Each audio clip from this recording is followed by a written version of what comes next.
तो class twelfth के exam देके आप लोग बहुत सारी उम्मीद लेकर, बहुत सारी आशाएं लेकर, बहुत सारा उत्साह लेकर आज यहाँ उपस्थित हैं। आप सबके चेहरों पे एक अलग ही चमक मुझे नज़र आ रही है। चमक सीए बनने की, चमक कुछ कर दिखाने की, चमक अब जो हुआ सो हुआ 12वीं तक, लेकिन अब कुछ ढंग से करेंगे, ऐसे नए रेजोल्यूशन की। और उम्मीद है और विश्वास है मुझे कि इस चमक और इस जज्बे को आप आखिरी दिन तक बरकरार रखोगे, क्योंकि ये चार्टर्ड अकाउंटेंसी का कोर्स है और यहाँ हम अपने हौसले पस्त होने नहीं दे सकते। We can not afford to lose hopes, we can not afford to lose the spark that we got within our cells. तो बहुत ज़रूरी है कि पहले दिन जिस इंटेंसिटी और जिस ताकत के साथ आप उपस्थित हुए हो, आखिरी दिन तक उस इंटेंसिटी को, उस स्पार्क को, उस ताकत को मेंटेन रखो। और मुझे विश्वास है कि यहाँ बैठा, इस क्लास में बैठा हर व्यक्ति ये कमिट करेगा मुझे आज ही पहले दिन कि सर, जब तक सीए नहीं निकलेगा तब तक कभी भी हार नहीं मानेंगे, कभी भी पीछे नहीं हटेंगे। सोच सकता हूँ ऐसा मैं आप लोगों के लिए? बहुत सही। मेरा नाम क्या है, मैंने क्या पढ़ाई की है, ये सब चीज़ें अभी बताऊंगा तो कोई मतलब नहीं है। अपने मुंह से जान जाएंगे धीरे धीरे, 2-4 महीने में, है ना? सब कुछ पता लगता रहेगा। मैं भी आपसे पहले दिन नाम पूछूंगा भी एक एक का, तो टाइम वेस्ट होगा। मेरा भी नहीं बता रहा, आपका भी नहीं पूछता। काम चालू करते हैं, है ना? सुबह से सुबह से जो आया होगा उसने बोला होगा हमारी एकेडमी बेस्ट है, मार्केट में ये चल रहा है, मार्केट में वो चल रहा है, तुम इसमें मत फंस जाना, उसमें मत फंस जाना। ये चल रहा होगा, बोलो हाँ। तो ये करना पड़ता है ना दादा। मजबूरी है, कमाएंगे खाएंगे क्या? तो एक बात सुनो, यहाँ जितने लोग आपसे मिलके गए आज सुबह से, मैं उन सब में सबसे छोटा हूँ, तो पूरे अधिकार के साथ मैं शरारत कर सकता हूँ। सुना? अब बात यह है यार कि ये जितने बड़े बड़े लोग आप देख रहे हो, एक्सेप्ट मी, ये सब कॉरपोरेट छोड़ छोड़ के आए हैं। सबके पास बहुत बहुत सारी डिग्रीज हैं, सब प्रोफेशनल्स हैं, सब सी एस हैं। और यहाँ नहीं होते तो कहीं और होते, बड़े प्लेटफॉर्म पे होते, बड़े मंच पे होते, किसी बड़ी कंपनी में होते, तो लाखों करोड़ों रुपए कमा रहे होते। पर ये सब कुछ छोड़ के दे चोज टीचिंग। तो it tells a lot about their heart, their feelings for the students, their feeling for the profession. क्योंकि निश्चित रूप से यहाँ उतना नहीं है, भगवान की दया से सब वेल ऑफ हैं, इतनी भी कमी नहीं है, अच्छा खासा है। पर जितना बाहर मार्केट में आप देख रहे हो, जितना गड्ढा खोदो उतना पानी निकलने को तैयार है ना? खदान है पूरी मार्केट में। तो कॉरपोरेट में, बिजनेस में पैसा ही पैसा है। लेकिन उसके बाद भी इन सब महारथियों ने क्या चुना? टीचिंग को। Because are all teacher by heart, here including me. अब मुद्दे की बात यह है कि मेरे बारे में ये भी आपने सुना होगा, मैं और मनोज सर, हम दो लोग नया एडिशन है इस टीम में। आप लोगों को ये बात पता है अच्छे से, है ना? तो हम दो इसके पहले, हंसो मत, नाम थोड़ी लूंगा, इसके पहले कहीं और पढ़ाते थे, काफ़ी सालों से पढ़ा रहे थे। मनोज सर 25 सालों से पढ़ा रहे थे, मैं 15 सालों से पढ़ा रहा था। और एक अलग ही माहौल था, एक अलग ही कॉम्पैक्ट हमने टीम बनाई थी। और लगातार जो रिजल्ट आप लोगों, और देखो लेट्स बी ऑनेस्ट, सबने सब सुन रखा है, सबको सब मालूम है मार्केट में क्या चल रहा है, कौन कौन कौन पढ़ाता है, कितनी अकेडमीज है, किसके क्या रिजल्ट्स हैं, सबको सब कुछ पता है मेरे हिसाब से, है ना? तो बहुत ज़्यादा छुपाने की बात भी नहीं है। तो हम जहाँ से आते हैं, आपको सर ने बताया भी होगा, मनोज सर ने, वहाँ सबसे बेस्ट रिजल्ट आया करते थे। और इसके पीछे का कारण क्या था, मैं बताऊंगा आज किन किन कारणों से आता था। मतलब मैं आपके साथ कैसे डील करूंगा, हम किस अप्रोच से पढ़ाई करेंगे, ये मैं लिख के लाया हूँ, बना के लाया हूँ एक छोटा सा प्रेजेंटेशन आपके लिए। किस अप्रोच से पढ़ाई करेंगे और उस अप्रोच से कैसे रैंक्स आती लगातार, कैसे लॉ जैसे गंभीर सब्जेक्ट में, मार्केट में हवा है कि लॉ बहुत टफ सब्जेक्ट है। आप लोगों ने जब सीए फाउंडेशन के बारे में सुना होगा तो सब्जेक्ट्स भी जाने होंगे। अब मैं आऊँ और बताऊँ कौन कौन से सब्जेक्ट है तो बेमानी है, ज़रूरत ही नहीं बताने की। तो आप ये भी पता करके आए हो, गेज करके आए हो, पूरा नाप के लाए हो कि इस सब्जेक्ट में अपन अच्छे रहेंगे और इस सब्जेक्ट में दिक्कत आ सकती है, या मार्केट में क्या हवा है इसको लेके। लॉ टफ पड़ता है, मैथ्स टफ पड़ता है, इको तो हो जाएगा यार, है ना? अकाउंट्स, अकाउंट्स वैसे तो अच्छा है, और अपने 11th 12th में तो मेरा अच्छा ही था, लेकिन शायद कुछ टॉपिक्स इंटर के भी जुड़े हैं अकाउंट्स में, तो अब थोड़ा सा पढ़ना पड़ेगा। ऐसा कुछ ये सब चीज़ें सोच के आए हो, बराबर सही बोल रहा हूँ? है ना, ये इतना इतना तो सोच रखा होगा आपने, आपकी सोच बता रहा हूँ। चलो बहुत बढ़िया। तो मार्केट में हवा ये है कि लॉ कैसा सब्जेक्ट है? Tough subject. अच्छा, दूसरी हवा मार्केट में ये है कि लॉ थ्योरेटिकल सब्जेक्ट है। बोलो हाँ। कितने लोग जानते हैं कि लॉ थ्योरेटिकल सब्जेक्ट है? गलत क्वेश्चन हो गया। कितने लोग नहीं जानते कि लॉ थ्योरेटिकल सब्जेक्ट है? ये ठीक है, इसका मतलब सब जानते हैं। सबको पता है लॉ थ्योरेटिकल सब्जेक्ट है। अब पहला मिथ बस्ट करता हूं आपका, लॉ थ्योरेटिकल सब्जेक्ट नहीं है। सुनिएगा, ये जो हमारा सीए फाउंडेशन का लॉ है, या कहीं का भी लॉ हो, मैं तो overall C S E T से लेके सी एस एग्जीक्यूटिव से सी एस प्रोफेशनल तक, और सी ए फाउंडेशन इंटर से लेके सी ए फाइनल तक, आपके आशीर्वाद से सारे लॉ पढ़ाए, पूरी तरह से लॉ में ही जीवन बिताया अभी तक का। तो ये लॉ कहीं भी हो, किसी भी लेवल पे हो, लॉ जो है वो प्रैक्टिकल सब्जेक्ट है। अब फिर एक परेशानी आती है, सर फिर मार्केट में क्यों बोलते हैं कि लॉ थ्योरेटिकल सब्जेक्ट है? बताता हूँ।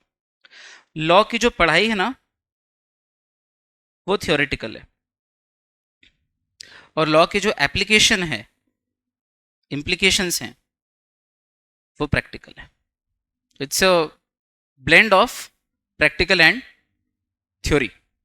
तो जब हम क्लासरूम में पढ़ते हैं तो इसको एक थ्योरी सब्जेक्ट के जैसा पढ़ाया जाता है आमतौर पे, लेकिन इसकी जो रियल लाइफ इम्प्लीकेशन है वो कैसे हैं?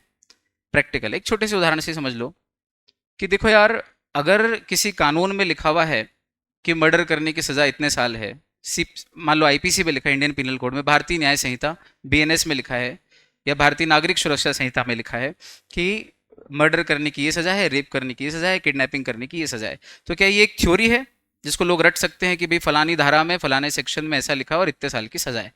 ठीक, ये तो थ्योरी हो सकती है, लेकिन जब ये प्रैक्टिकली अप्लाई करनी पड़ेगी, तो क्या कोर्ट में सही में भी एक केस सामने आ जाएगा कि रामलाल पे आरोप है कि उसने श्यामलाल के बेटे का मर्डर करा है और लाश को जो है खेत में गाड़ दिया था?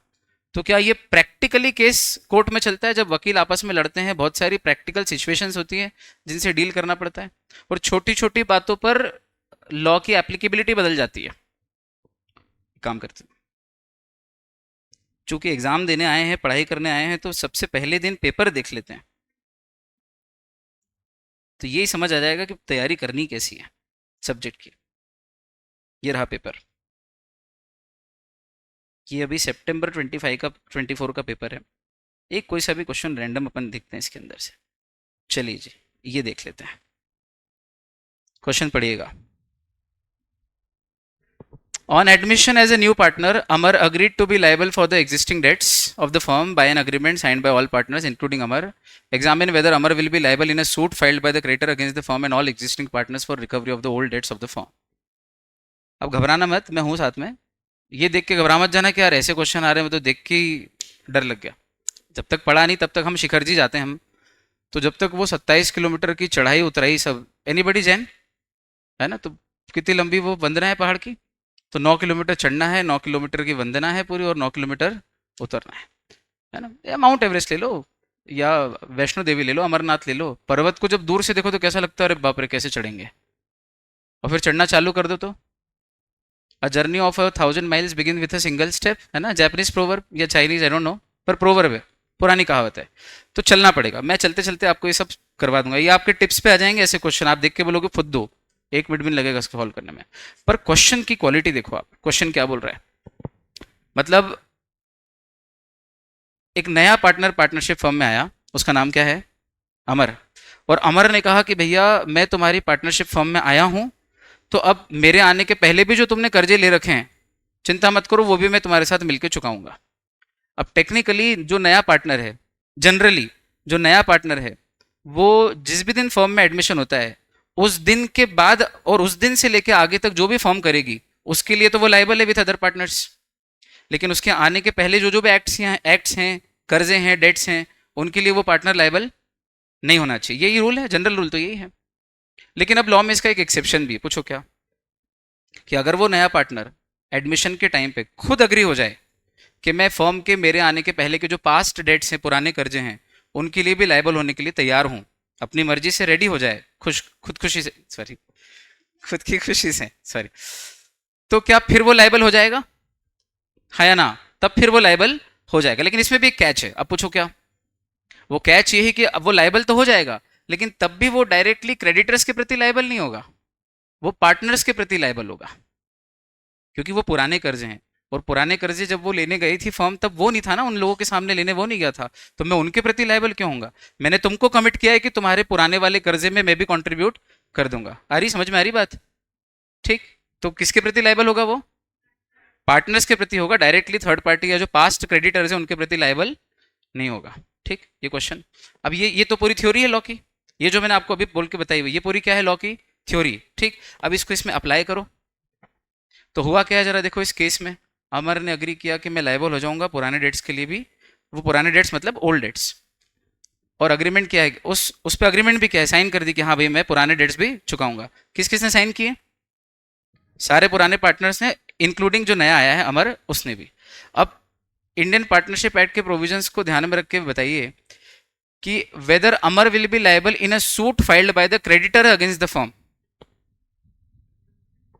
मतलब हुआ ये है कि जब बाद में वो जो पास्ट क्रेडिटर्स थे उनने पैसा मांगा, तो अमर ने शायद देने से मना कर दिया होगा कि मैं तो नहीं दे रहा, तुमको नहीं दे रहा। तो वो जो क्रेडिटर्स हैं वो, और इनफैक्ट जो पुराने पार्टनर्स भी है वो सब मिलके अमर के ऊपर सूट फाइल करे। अब सूट मतलब कोर्ट केस है ना, ऐसे नए नए वर्ड आएंगे लॉ के। सूट मीन्स, देखो, SUIT सूट ये है नाउन फॉर्म, SUE सू ये है verb form. I will sue you मतलब मैं तेरे ऊपर कोर्ट केस कर दूंगा। ठीक, SUE सू इसका उच्चारण है सू, स्यू नहीं, हाँ, SUE स्यू नहीं, SUE sue, I will sue you. अथवा अगर आपको नाउन फॉर्म में बोलना है तो कैसे बोलोगे? I will file A suit against you, बराबर। ठीक, तो सू सूट, अब कोई प्रॉब्लम नहीं है। अब वापस सुनो, अब प्रश्न ये है कि किसने किसके खिलाफ सूट फाइल की? In a suit filed by creditor, मतलब एक सूट फाइल हुई है। किसने सूट फाइल की? अच्छा, क्रेडिटर ने सूट फाइल किया। क्वेश्चन पढ़ना सीखो। किसके अगेंस्ट की है? ऑल द पार्टनर्स के अगेंस्ट इंक्लूडिंग अमर। ठीक है ना? क्यों? क्योंकि जितने भी एग्जिस्टिंग पार्टनर हैं उनके प्रति की है, और फर्म के खिलाफ भी की है। फर्म मतलब हाल फिलहाल फर्म में कौन कौन है? सारे पुराने पार्टनर प्लस अमर। तो फर्म पे भी सूट फाइल की है और एग्जिस्टिंग पे भी की है। काहे के लिए? For the recovery of the old debt. अब प्रश्न ये है कि एग्जामिन कि ये जो सूट है ये सूट वैलिड है या नहीं, ये सूट फाइल हो सकती है कि नहीं हो सकती है। ये कोर्ट केस जब वो क्रेडिटर्स, पुराने क्रेडिटर्स करेंगे तो वो ये सूट जीत पाएंगे या नहीं जीत पाएंगे, ये सूट वैलिड है या नहीं है। अब मेरी बात सुनो, ये क्वेश्चन का आंसर टिप्स पे तभी आ सकता है जब आपने प्रोविजन क्लास में थ्योरेटिकली अच्छे से सुन रखा हो। क्योंकि क्या ये जो सुनी हुई बात इसको आपको प्रैक्टिकली क्वेश्चन में अप्लाई करना है? हाँ या ना बोलो। ठीक, तो वापस बोल देता हूँ प्रोविजन क्या था। प्रोविजन ये है कि जनरली कोई पार्टनर जब पार्टनरशिप फर्म में नया नया आता है तो वो फर्म के कर्जों के लिए, पुराने कर्जों के लिए liable, number 1 general rule. Exception, exception ये है कि अगर वो खुद राजी हो अपनी मर्जी से चुकाने के लिए पुराने कर्जे तो वो लायबल हो भी सकता है। पर इस एक्सेप्शन का कैच क्या है? कैच ये है कि वो लायबल तो होगा, लेकिन वो लायबल पुराने जो क्रेडिटर्स है उनके प्रति नहीं होगा, वो लायबल होगा पार्टनर्स के प्रति, जिनको उसने कमिट किया है। उनको कमिट नहीं किया, उसने किसको कमिट किया है? अब आप सोचना उसका अग्रीमेंट किसके साथ हुआ है? ऊपर उसने अग्रीमेंट किया था ना कि हाँ मैं चुकाऊंगा पुराने कर्जे, पर वो अग्रीमेंट किया किसके साथ है उसने? पार्टनर्स के साथ। क्रेडिटर्स को जाके थोड़ी बोला था कि तुम्हारा मैं चुकाऊंगा, उसने अग्रीमेंट किससे किया है? पार्टनर्स के साथ। बहुत बढ़िया। ठीक, अब क्वेश्चन में क्या है ये पूछो, सूट कौन फाइल कर रहा है? पार्टनर्स कर रहे हैं अमर के खिलाफ कि क्यों रे तू देता क्यों नहीं तेरा पैसा? नहीं, कौन कर रहा है सूट? सूट तो वो ओल्ड क्रेडिटर्स या पास्ट क्रेडिटर्स कर रहे हैं, और उसमें अमर को भी लपेट लिया कि तू भी चुका। तो उसने बोला मैं क्यों चुकाऊं? बोले तूने इनको तो प्रॉमिस किया ही है ना चुकाने का कि तू चुकाएगा, अल्लाह हमको चुका। तो क्या अमर के खिलाफ ये सूट वैलिड बन रही है क्या? क्वेश्चन आसान है नहीं? क्वेश्चन आसान है, मतलब देख के लग सकता है कठिन है पर आसान है। पूरा लॉ आसान है। ईमानदारी से बोलो एक बात, आसान है बड़े बड़े होर्डिंग्स पे लिखने से आसान नहीं होता। अरे बस बोलने देना हमको, इधर भरे रहते सब टीचर्स। क्या बोल रहा हूँ? आसान है बोलने से आसान नहीं होता है, आसान मेहनत करके बनाना पड़ता है। सिर्फ मार्केटिंग से कुछ नहीं होगा, मेरी बात सुनो। रिजल्ट विजल्ट तो सब ऐसा है कि इधर का उधर का, दो तीन एकेडमी इधर की ले ली, चार छः उधर की ले ली, और सबसे घेर घार के मैंने पैसे दे के बोल दिया कि इन सब बच्चों को मेरे अंदर शामिल कर दो। तो अभी हम नाटा प्रोफेशनल एकेडमी बता देगी कि हमने पिछले साल 5,000 बच्चे पढ़ाए। धोखे में नहीं आने का है ना। आप बोलो तो मैं 10,000 का भी रिजल्ट बता सकता हूँ कि हमने 10,000 बच्चे पास करा दिए पिछले साल, सीए इंटर में, सीए फाउंडेशन में। क्या लगता है पॉसिबल है प्रैक्टिकली? है ना। और इन सब चीज़ों में बह गए। मेरी बात सुनिए अच्छी, और आपको ये समझ में आया कि नहीं ये बताओ आप तो मुद्दा, है ना। मतलब सब्जेक्ट एप्लीकेशन बेस्ड है, हाँ या ना बोलो फटाफट से। अब देखो आपको एक और चीज़ नहीं बताता हूँ जोरदार, आपके सामने गूगल खोल रहा हूँ।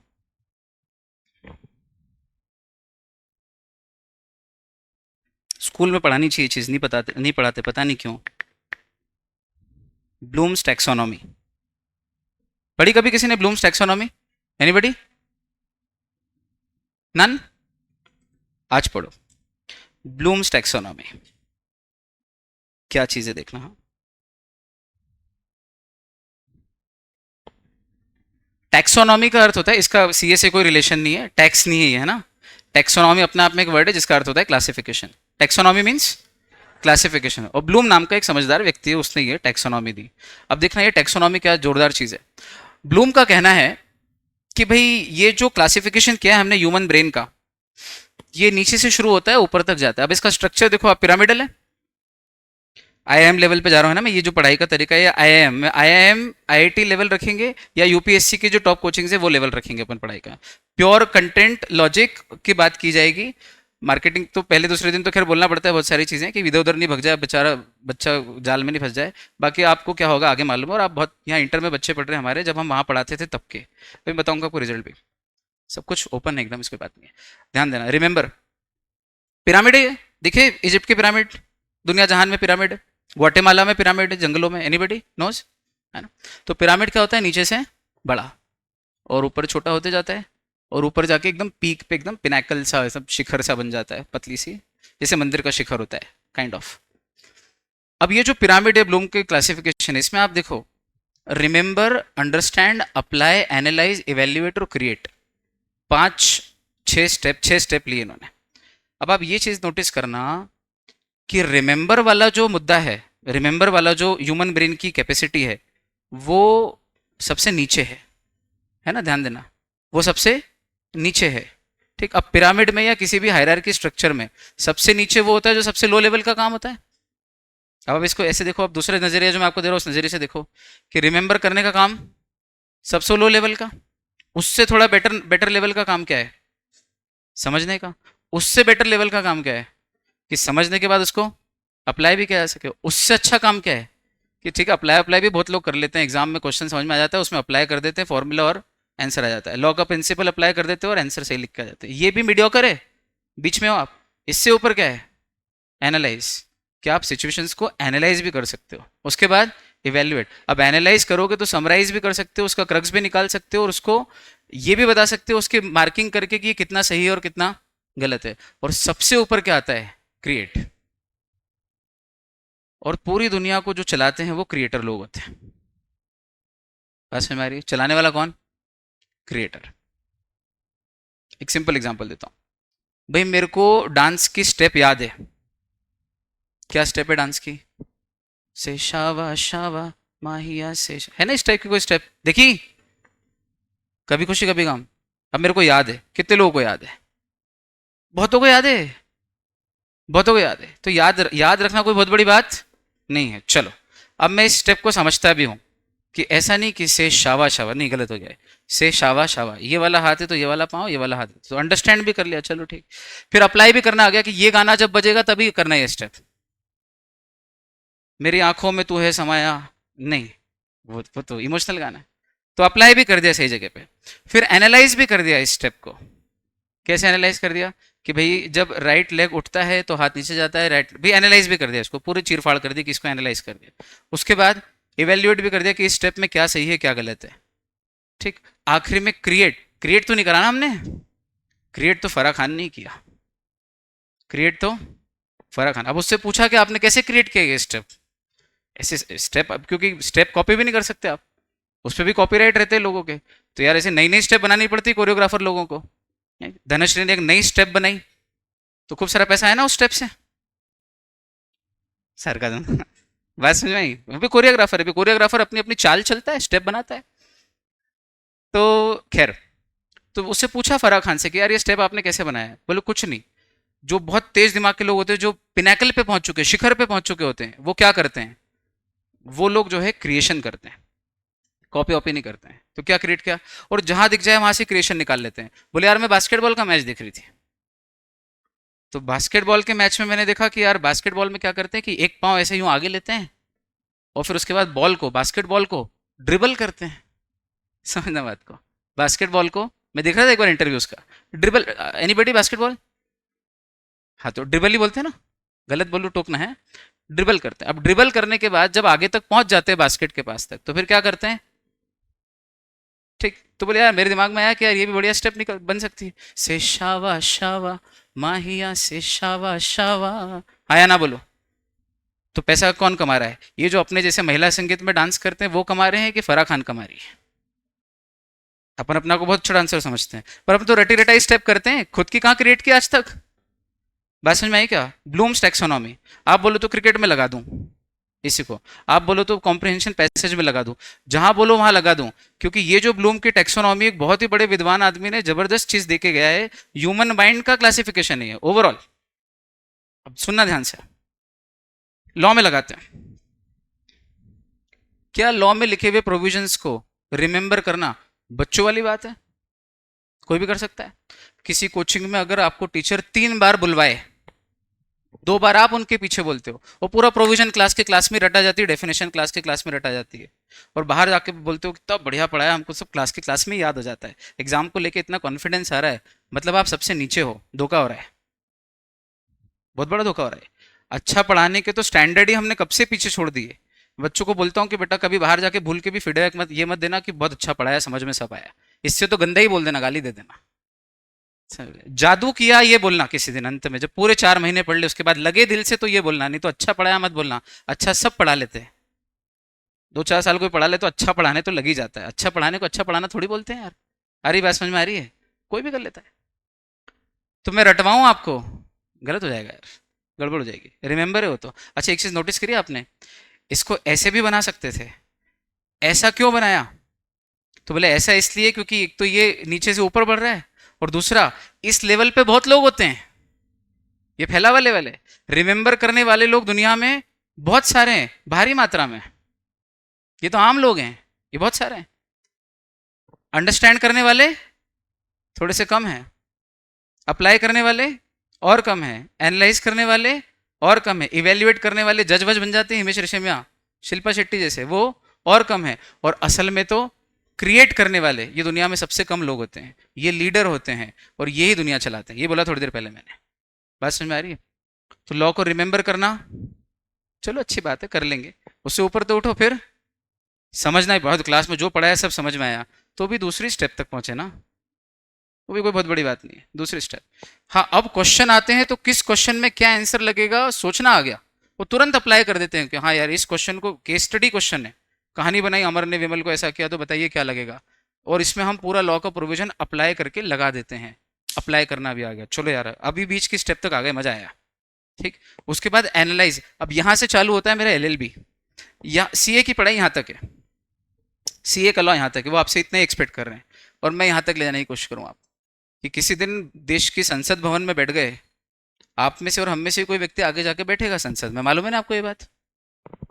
द्रौपदी मुर्मू को पता नहीं था कि राष्ट्रपति बन जाएगी। मोदी जब आरएसएस की चड्डी पहन के घूमते थे, मोदी जी निकर ही पहनते थे आरएसएस में लोग, हमने भी पहनी भाई, नमस्ते सदैव वत्सले मातृभूमि। Anybody from RSS?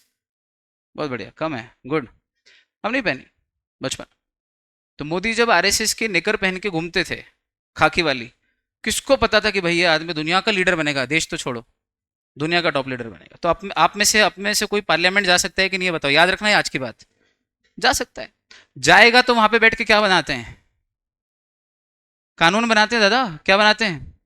कानून बनाते हैं। तो कानून क्रिएट करना पड़ते हैं, कि रटे रटा ये फलाना सेक्शन में ये लिखा रटा गया, हट वो काम थोड़ी आएगा। आपको उन्होंने कह दिया कि एक नया पूरा का पूरा नया कानून ही ड्राफ्ट करो, एक नया मुद्दा आया है इसके ऊपर कानून बनाओ।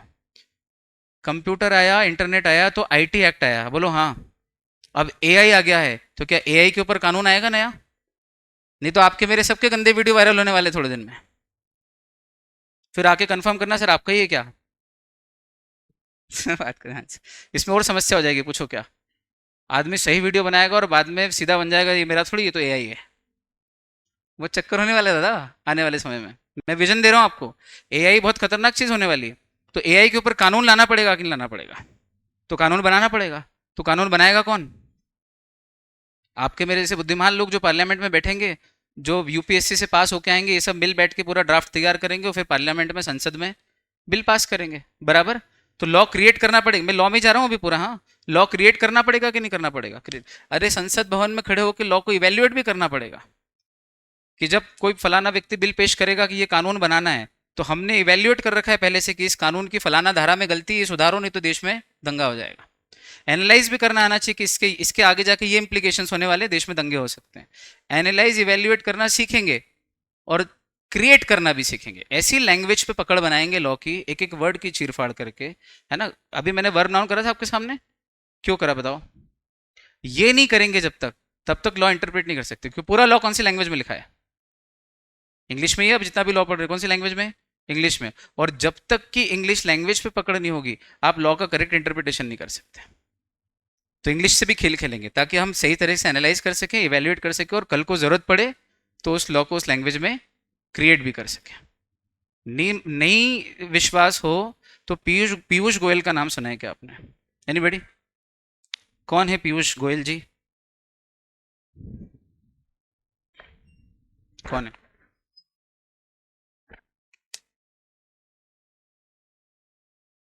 सब सर क्लास कब एंडेड होगी? करेंगे एंडेड थोड़ी देर में जानवी, कोई बात नहीं बेटा। आज मेरे को लेट मिली यार, टेक्निकली तो इस टाइम तक खत्म हो जाना था मेरा, पर थोड़ी देर बात कर लूँ, प्रॉब्लम तो नहीं है। सबसे आखिरी में भेजा मेरे को 7वें नंबर पे फिनिश करने। कुछ कोरिलेट हो रहा है क्या?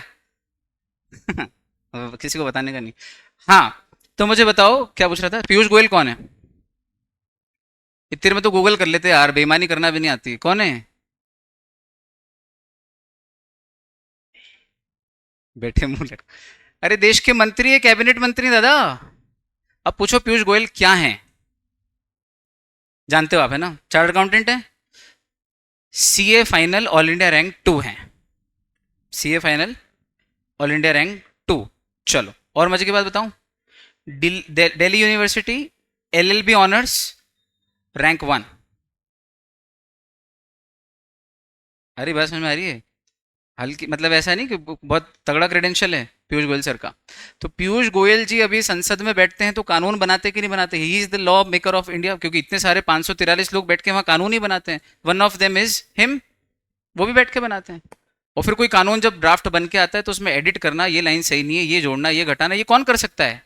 जो क्रिएट करना जानता है। अगर वहां तक का विजन हो तो इस एकेडमी को ज्वाइन करना। पिछले साल पूछते तो मैं कुछ और बोलता पर जब जहां हूं वहां ये बोलूंगा कि मैं जहां हूं वहां मैं ताकत लगाऊंगा ना यार, अपने सब्जेक्ट में जान लगा दूंगा। मैं किसी दिन पेड़ के नीचे खड़ा हो जाऊंगा अगर पढ़ाने के लिए, तो वो बोलूंगा कि यहाँ हो, मैं पढ़ाऊंगा। क्योंकि अंदर कौन बैठा है? अंदर टीचर है, आग लगी हुई, बेस्ट से बेस्ट बनाना है चीज़ों को। हरी बात समझ में? अपन आज आए थे साथ में, है ना, शिवम और संजय भाई, है ना, बराबर याद है। मैंने कहा था क्लास में मिलेंगे, याद रखना। अब देखो मुद्दे की बात। अब ये सब कुछ तो करेंगे, बड़े बोले सर आपने बोल दिया, हम पहले दिन तो बहुत प्रभावित हो गए, वाह यार बहुत मजा आया। अब बोला तो है, सब करेंगे, भूल जाओ सब। अब ये याद रखो कि इस आदमी ने ना डेमो में बहुत बड़ी बड़ी बातें बोली है। लिख के रखना आज एक कॉपी में कि इस आदमी ने, इस लैंग्वेज में मत लिखना, सर ने ऐसा लिखना, सर ने बहुत बड़े बड़े बोल वचन दिए हैं और ऐसा तो हर कोई शुरू में करता है। मजा तो तब आए जब अंतिम दिन तक ये आदमी इसी तरह से काम करो और अंत में हमको लगे कि हाँ यार अपने बातों पे खरा उतरा। नहीं तो जो है आप कहीं भी अकेले में मेरे नाम से थूक देना। नहीं तो मेरी बुक आएगी, उसमें फोटो भी है, आप वहां भी कर सकते हो। समझ में आई क्या बात? तो अब मेरी मॉरल रिस्पॉन्सिबिलिटी होगी कि जितनी बड़ी बात करी उस लेवल पे ले जाकर आपको पढ़ाना पड़ेगा। बोलो मंजूर है क्या? पर खास बात है कि आपको सुनना पड़ेगी बात। अगर मैंने एक दो दिन पहले भी ये बात दूसरी बैच में बोली थी, देखो भाई अगर आप पहले से किसी चौड़ में हो, बहुत ध्यान से सुनना ना, मेरे को बच्चा चाहिए पोलाइट, बहुत ध्यान से सुनना, बच्चा चाहिए पोलाइट, पहली कंडीशन। दूसरी सुनने वाला, तीसरे, अगर गर्लफ्रेंड बॉयफ्रेंड करने आए हो या आपका ऑलरेडी स्कूल से ही चल रहा है और आपने एक साथ ज्वाइन कर ली यहाँ पे, और क्लास में साथ साथ में लड़का लड़की बैठे, मेरे को प्रॉब्लम नहीं है, लेकिन हरकतें होती है क्लास में, वो हाथ पकड़ के बैठे हैं, वो सुन ही नहीं रहे, उनका आपस में ही चल रहा है, तो आप कोचिंग चेंज कर लो। आज पहला ही दिन है, मना कर रहा हूँ। हम 10 20 50 बच्चे खो देंगे, पैसे का नुकसान हो जाएगा, कोई दिक्कत नहीं है, क्लास का माहौल ख़राब नहीं होना चाहिए। मैं अपने नोट्स में बुक में लिखवाऊंगा, जब बुक आ जाएगी तब पहले ही दिन लिखवा लेता हूँ मैं। अभी बुक आने वाली है कलर्ड प्रिंट होकर, अभी तो आप वैसे भी पैसे नहीं भरे आपने, तो वो बुक मिल जाएगी आपको। बुक मिल जाएगी तो पहले ही दिन मेरे फोटो के पास एक वर्ड क्लाउड बनवाता हूँ मैं, चैट क्लाउड, और उसमें लिखवा लेता हूँ कि मेरे मुंह से आपने सुन लो, ये लिखा है, जब तक पढ़ो तब तक इन सब में न पढ़ो। क्या लिखना है? जब तक पढ़ो तब तक इन सब में न पढ़ो, और अगर इन सब में पढ़ना है तो इस कोचिंग को ज्वाइन कदापि ना करो, जरूरत ही नहीं है ऐसे बच्चों की। सिंसियर कोचिंग है ये, है ना? वो जिनको सिर्फ पैसों से मतलब है, वो जैसे आए वैसे आन दो। तू आ रहा है तू भी आ जा, तू 40 दे रहा है तू 40 दे दे, तू 20 दे रहा है 20 दे दे, तू 15,000 दे रहा है 15,000 दे दे, बस आ जा। ऐसा काम नहीं है। अरे बस में पढ़ने वाला बच्चा चाहिए, प्रॉपर तरीके से पढ़ाएंगे, जान लगा देंगे। फीस लेंगे आपसे 47,000, इतनी है ना? कितनी बताई थी? 45 बताई थी, सॉरी, बढ़ाना पड़ेगी। वहाँ हम 54 लेते थे। आप समझ में आया क्यों लेते थे? उतना देते थे, पर अब चूंकि अब कितने भी ले रहे पता नहीं, पर अब उतना नहीं मिलेगा। That's for sure, 100% sure. तो मुद्दा ये है कि आप फीस, मैं तो सर से बोलता हूँ, सर आप फीस 80,000 कर दो, उसको जस्टिफाई करने की जिम्मेदारी हमारी, जान लगा देंगे, प्रॉपर टीचर है। कभी यहाँ बातचीत चलती है हमारे ये फैकल्टी, मैं मना करता हूँ नाटा सर को, सब टीचर्स को, सर आप कुछ भी करो फैकल्टी मत बोलो यार, faculty sound so commercial. Faculty word सुन के ऐसा लगता है कि यार ये आदमी पैसा कमाने आया है। मैं पैसा कमाने आया हूँ, लेकिन वो प्रायोरिटी कम में दूसरे तीसरे नंबर पे। मैंने फ्री में भी बैचेस पढ़ाई हैं, तो वो पैसा तो कमाना है, लेकिन दूसरे तीसरे नंबर पे। फर्स्ट प्रायोरिटी है दिल से सिर्फ पढ़ाना है। मनोज सर को जानते हो ना आप? आए थे आज क्लास में, आपके नाम सुना होगा बहुत।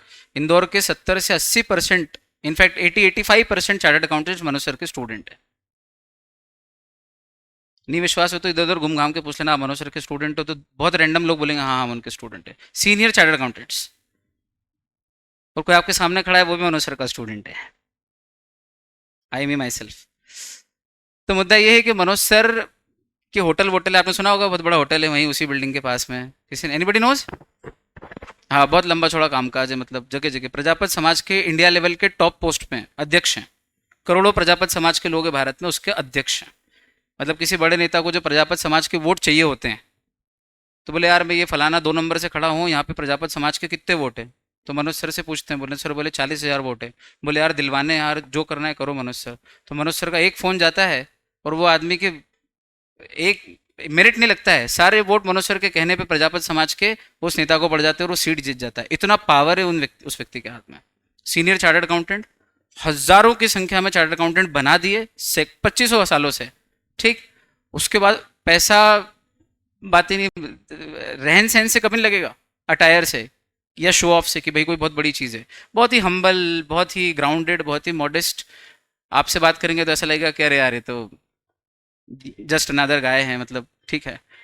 पर भाई, तो कई बार हम कहते हैं सर छोड़ो पढ़ाना यार, हो गया बस खूब कर लिया। बोले नहीं यार सौरभ सर, मरते दम तक, जब तक सांस है, जब तक बनेगा शरीर से, तब तक पढ़ाऊंगा। मैंने कहा क्या सर, ये पीनट्स है आपके लिए, ये पढ़ाने से जो आता है इससे ज़्यादा तो आपको रेंटल इनकम आ जाती है। और यहाँ तो एक मतलब 1 घंटा 2 घंटा बोलना कितने वर्कआउट से भी ज़्यादा खतरनाक होता है, आदमी थकता है। बोले नहीं यार, मतलब मैं नहीं थकता। बोले कभी? मैंने क्यों? बोले यार जान लगा देंगे। इसी चीज़ से जीवन में पैसा कमाना शुरू किया था, पढ़ा पढ़ा के। तो अब पढ़ाने से कम आ रहा है, दूसरी चीज़ से ज़्यादा आ रहा है, लेकिन इस प्रोफेशन के साथ गद्दारी नहीं करेंगे। और पढ़ाने का एक अलग ही मज़ा है। वो जब छोटे छोटे बच्चे आते हैं और उनको उनको कुछ भर देता हूँ जब मैं ज्ञान से, तो एक अलग ही आनंद आता है। तो ये शख्सियत है यार। आ रही बात समझ में? आ रही? तो मैं उन्हीं की परंपरा से, उन्हीं का स्टूडेंट है, तो हम एक ही प्रिंसिपल पे काम करते हैं, और उस प्रिंसिपल पे अपन साथ में काम करेंगे। कुछ एक बातें और थोड़ी देर करनी है आपको, 5 10 मिनट और, उसके बाद छोड़ दूंगा मैं। सुनना, हाँ, 5 मिनट 7 मिनट मुझे देना। कैसी हमारी अप्रोच रहेगी उस पर बात कर लेते हैं। ये मैं रहूँगा चश्मा लगा के, ये आप सब रहेंगे, इतने से नहीं रहोगे, बहुत सारे रहोगे। ये अप्रोच रहने वाली है। 10 अप्रोच पॉइंट बना के लाया हूँ मैं आपके लिए, आप देखिएगा। सबसे पहले, भाई लॉ कठिन है, मार्केट में हवा है, लेकिन मैंने आपको कमिट किया पहले दिन कि आपको लॉ कठिन नहीं लगने दूंगा। अच्छा, एक चीज़ और है, क्या होता है आमतौर पे, ये कहना नहीं चाहिए मुझे ऑन रिकॉर्ड, लेकिन बोल देता हूँ मैं, ध्यान सुनना। हाँ, मैं बता रहा हूँ, वैसे मेरे पहले सर बता के गए होंगे कि मैं लॉ में कौन कौन से चैप्टर पढ़ाऊंगा, सब बताया होगा हसीम सर ने, मैं ही बता दूंगा एक बार। क्या बता रहा था मैं? अप्रोच। नहीं नहीं, इसके पहले क्या बोला था? चैप्टर। चैप्टर तो ठीक है। लॉ कठिन सब्जेक्ट है, मार्केट में हवा है, और मैंने कमिट किया है कि मैं आपको लॉ कठिन नहीं लगेगा, तो अब ये कमिट किया है तो इसको लेके कुछ अप्रोच तो रखना पड़ेगा ना। अच्छा, मेरे अकेले से नहीं होगा ना, आपको इक्वली कमिट रहना पड़ेगा। मेरे पढ़ाए हुए बच्चे सारे पास नहीं होते, सही है। सीए कोर्स से मजाक तो है नहीं। ऐसा तो हुआ नहीं कि सौरभ सर की क्लास में 100 बच्चे पढ़ते हैं, 100 के 100 पास हो जाते हैं, 500 पढ़ते तो 500 पास हो जाते हैं, या मनोज सर से पढ़ने वाले 500 बच्चे पास हो जाते हैं। ये तो हो ही नहीं सकता, पॉसिबल ही नहीं प्रैक्टिकली। तो पास कौन होता है फिर? जो हम जैसा जैसा बोले, और ये जो अप्रोच मैंने आपके साथ रखी है, इस अप्रोच पे जो काम करेगा वो हो जाता है। और जो थोड़ी देर पहले कह रहा था, जो चौड़ में चलता है, मैं तो अपने हिसाब से ही पढ़ाई करूंगा। मेरे को तो भाई ये, मेरे को तो तौर तरीके समझ में नहीं आ रहे हैं, मैं तो मेरे हिसाब से करूंगा, तो फिर मामला बिगड़ जाता है। अच्छा, इसमें भी दो ऑप्शन है। ऐसे बच्चे भी कई बार क्या होता है, स्कूल आपको थोड़ा सा अहंकारी बनाता है, लेट्स बी ऑनेस्ट। स्कूल की पढ़ाई आपको क्या बनाती है, थोड़ी सी अहंकारी। मानो नहीं मानो, वो एक छोटा सा एलिमेंट ऑफ प्राइड आ ही जाता है। 90% वाला हूँ मैं 95% वाली हूँ, मैं पढ़ने में अच्छी हूँ, मेरी इंग्लिश बहुत अच्छी है। सबकी इंग्लिश अच्छी है आज के ज़माने में मोस्टली। ये कोई तोप नहीं हो आप, आर्यन बात समझ में? तो ये चौड़ में रहने का नहीं। सीए अच्छे अच्छों को हमने भी पढ़ाए हैं बच्चे इतने साल में। ऑल इंडिया रैंक जो बच्चे आए हमारे यहाँ पुरानी एकेडमी पे, ऐसा भी देखा है हमने कि फाउंडेशन में हमसे पढ़ा, ऑल इंडिया रैंक लाया, सैकड़ों ऑल इंडिया रैंक आई इतने सालों में। इंटर में धड़ाम से एक बार में नीचे गिर गया, मतलब बोथ ग्रुप दिए, वो दोनों ही नहीं निकला। मतलब एटलीस्ट टू एक्सपेक्ट कि फाउंडेशन को ऑल इंडिया रैंकर इंटर में भले ही रैंक न लाए, लेकिन एक बार में निकाल तो ले। फर्स्ट अटेम्प्ट में बोथ ग्रुप, अच्छा एक तो निकाल ले, दो नहीं तो वो भी नहीं निकला। चलो फर्स्ट में नहीं, सेकंड अटेम्प्ट में नहीं, सेकंड में भी नहीं निकला। तो जो चौड़ में रहे हैं, सब कर लेंगे हम, वो निपट जाते हैं। आ रही क्या बात समझ में? तो बहुत हम्बल रहने का प्रोफेशन है यहाँ। कब कौन सीनियर बन जाता है, कब कौन जूनियर बन जाता है, दादा मालूम नहीं पड़ता है। आप आपके बाद वाला आपके आगे निकल जाएगा इंटर फाइनल, और आप इंटर में या फाउंडेशन में रह जाओगे। तो ये तो वैसे भी हम्बल रहना सिखाता है। बाकी कहावतें और जोक सब आपने सुन रखे, हर मई के बाद दिसंबर है, दिसंबर के बाद मई है, सब सुनी सुनी कहावतें। वापस आओ, तो हमारी अप्रोच क्या रहने वाली है? सबसे पहली approach, extreme level of conceptual clarity. क्योंकि जब तक कॉन्सेप्चुअल, जैसे आज मैंने आपको एक एग्जांपल के तौर पे एक कॉन्सेप्ट पढ़ाई और उसको क्वेश्चन में लगा के दिखाना सिखाया, जब तक इस लेवल की कॉन्सेप्चुअल क्लैरिटी नहीं होगी, तब तक आप एग्जाम के क्वेश्चन सॉल्व ही नहीं कर सकते। वो जो मार्केट में पढ़ी है ना लोगों की, समझ गए कि मुंह से बोला अच्छा नहीं लगता, मुंह से बोलना। मार्केट में लोगों की जो पढ़ी है लॉ को लेके, वो काहे से डैश पड़ी है, इसी को लेके कि कॉन्सेप्ट्स ही क्लियर नहीं है। क्वेश्चन अगर प्लेन ऐसा आ रहा है, what are the essential elements of a valid contract, 5 number, तो इस क्वेश्चन का आंसर तो रट के लिखा जा सकता है। लेकिन ऐसे क्वेश्चन तो आ रहे हैं हैंडफुल, जरा से। और ज्यादातर क्वेश्चन कैसे आ रहे हैं? Practical application based, case study वाले। तो ऐसे में आपको कॉन्सेप्चुअल क्लैरिटी ऐसी नहीं extreme level of conceptual clarity चाहिए। आ गई क्या बात समझ? पहली चीज, तो उस पर काम करेंगे साथ में। दूसरा, एलएलबी लेवल ऑफ इंटरप्रिटेशन करेंगे। चूंकि मैंने आपसे कमिट किया है कि मैं आपको रिमेंबर, अंडरस्टैंड, अप्लाई से ऊपर क्रिएट लेवल पे जाऊंगा। तो चूंकि लॉ को मैं सीए फाउंडेशन का लॉ बना के पढ़ाऊं, या law as a concept, law एक स्ट्रीम है। लॉ मतलब जब लॉ की क्लास में बैठो तो ऐसा लगे कि यार लॉ पढ़ रहे हैं, सीए थोड़ी देर के लिए भूल के लॉ में घुस गए हैं पूरा, ताकि कल को क्रिएट करने का मौका मिले। हम में से कोई चार्टर्ड अकाउंटेंट मंत्री बने तो लॉ बना पाए, तो क्या जरूरी है उसके लिए कि हम इंटरप्रिटेशन लेवल कौन सा रखेंगे? LLB level. उसमें ग्रामर को भी टच करना पड़ा तो मैं करूंगा आपके साथ, कमिटेड हूं। और आप आके मुंह पे बोल के जा सकते हो कि सर आपके ये सब तो हुए, लेकिन ये वाला कमिटमेंट पूरा नहीं हुआ। और मैं हम्बली मान भी लूंगा, या उसी दिन बोलूंगा बैठ, जो बचा है वो करके जा मेरे साथ। ठीक। दो। तीसरा, doubt clearing by main teacher. अभी मार्केटिंग वाली जो अकेडमीज है, जो रिजल्ट इधर उधर के इकट्ठा करके ले आती, दूसरों के रिजल्ट भी क्लेम कर लेती, पैसा देकर रिजल्ट खरीदती है, वहाँ ये नहीं हो सकता। देखो एक चीज़ होती है, एक होती है system based approach, corporate approach of teaching. एक होती है प्रॉपर गुरुकुल अप्रोच, जिसमें टीचर वन ऑन वन है आपके साथ। मैं आज आपको कमिट कर रहा हूँ कि आप में से हर एक को मैं one on one personal attention दे सकता हूँ। फर्क सिर्फ इतना सा है कि आपको लेना आना चाहिए पर्सनल अटेंशन। आप मांगोगे तो मिलेगा, मैं हर एक को दे सकता हूँ नाम के साथ, लेना आना चाहिए। ईश्वर सबको पानी दे रहा है ऊपर बादलों से, अब लेना आना चाहिए कि हम छत पे जाएं और कोई बर्तन रख दें, बाल्टी रख दें, आ रही बात समझ में? तो ही मिलेगा। आप बोलो क्या है, सबको दिया मेरे को तो दिया ही नहीं, तो फिर तो बाल्टी कहाँ रखी? आ रही बात समझ में? तो लेना आना चाहिए। हाँ, आप सोचो कि इतनी बड़ी बैच होगी तो हमको पर्सनल अटेंशन मिलेगा कि नहीं मिलेगा, भूल जाओ, टेंशन ही मत करो, मैं दूंगा आपको पर्सनल अटेंशन। बस आपको आना पड़ेगा, मिलना पड़ेगा, बात करनी पड़ेगी, मैसेज डालना पड़ेगा, ज़रूरत पड़ी तो कॉल करना पड़ेगा। कॉल करने के लिए टाइम ले लेना पहले व्हाट्सएप पे पूछ के, ठीक? जो भी डाउट हो, जो भी बात हो, जो कुछ भी हो, मैं हूँ आपके लिए आखिरी दम तक, पर लेना आना चाहिए। तो हम ऐसा नहीं करूंगा, मैं भी रखूंगा एक असिस्टेंट टीचर, है ना, मेरे मेरे असिस्टेंट रखूंगा मैं, पर वो काम क्या करेंगे ये पूछो? वो आपको क्वेश्चन आंसर लिखवाएंगे। सीए ही होंगे वो, सीए फाइनलिस्ट होंगे, और वो आपको क्वेश्चन आंसर लिखवा, जो बातें पहले दिन क्लियर कर रहा हूँ, है ना, ध्यान सुनना। डाउट में और राइटिंग प्रैक्टिस में क्या अंतर है?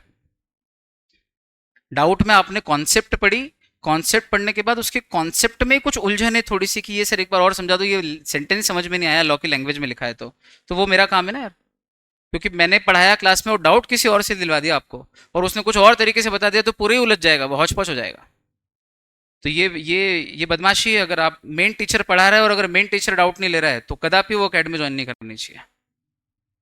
डाउट टीचर कोई जूम पे अलग से लेगा, शाम को लेगा, हट, ऐसा थोड़ी होता है। डाउट के लिए तो 24/7 आदमी रेडी होना चाहिए। मैंने पढ़ाया है तो डाउट मैं ही लूंगा ना यार, या तो चलते फिरते दिख जाऊंगा तो पूछ लो मेरे से, क्लास में आया तो शुरू करने के पहले 2 मिनट पूछ लो सर वो कल वाले पॉइंट में हाथ खड़ा करके डाउट था, और नहीं तो जब याद आया सेल्फ स्टडी कर रहे हैं तो व्हाट्सएप पे तुरंत मैसेज डाल दिया। मेरे पास 100 काम रहते हैं, जैसे ही फ्री होऊंगा आप तुरंत मैसेज देख के जवाब दे दूंगा, बड़ा जवाब होगा तो वॉइस नोट बना के भेज दूंगा, मेरे ही नंबर पे मेरी आवाज आएगी, आपको सुनाई देगी। आ रही बात समझ में? मेरा काम है ना वो, मेरे को करना पड़ेगा। पहुंची क्या बात? एक बात तो डाउट क्लियरिंग मैं लूंगा, आंसर राइटिंग भी मैं भी रहूंगा, कई बार बताऊंगा कि आंसर मैंने खुद ने एक्चुअल में कम से कम 100-150 क्वेश्चन आंसर खुद से टाइप किए हैं, लैंग्वेज भी उसकी मॉडिफाई करके टाइप किए हैं जो आपको समझ में भी आए और लिखने में भी आसान लगे। फिर फॉर्मेटिंग भी की, कई जगह अंडरलाइनिंग की है, बोल्ड किया है, ताकि समझ पड़े कि आंसर ऐसे लिखना है, ठीक? तो मेरी बनाए हुए आंसर है, उन आंसर से आपको यहाँ पर मेरी असिस्टेंट जो आएंगे मेरे, वो मेरी क्लास पूरी हो जाने के बाद सबसे अंत में अपन रोज आधे घंटे का 15 मिनट का जब भी समय मिलेगा, हफ्ते में 4 बार 3 बार 2 बार, और लगा तो रोज, अगर हो पाया आप लोग साथ दोगे तो रोज राइटिंग प्रैक्टिस, क्योंकि लॉ में राइटिंग प्रैक्टिस के बिना पास होना बहुत मुश्किल है। क्योंकि चीजें क्लास में बैठ के कितनी भी समझ लो, अगर कागज पे उतारते नहीं आ रही है, लिखना नहीं आ रहा है, सर समझ में सब आया सर बहुत बढ़िया लग रहा है, पर वो हाथ नहीं चलता है, लिखने बैठते तो लिखा नहीं रहा है, ये समस्या है पूरी दुनिया के बच्चों की।